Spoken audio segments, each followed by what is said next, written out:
sa araw na ito, hayaan natin na kung papaano kinausap ni Jesus Nazareno yung mga nagluluksa, yung mga naghihirap, yung mga namatayan, ganun din ang sabihin niya sa atin nang sinabi niyang, huwag kang mabagabag, manalig ka.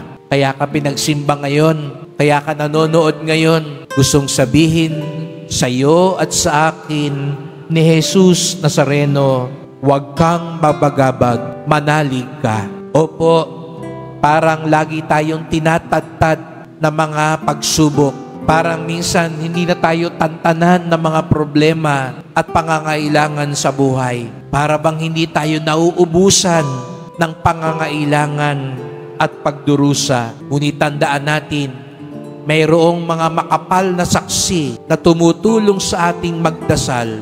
Mga makapal na saksi na halimbawa natin ng pananampalataya at pag-asa. At higit sa lahat, mayroon tayong Jesus Nazareno na nagsasabi sa atin, huwag kang mabagabag, manalig ka.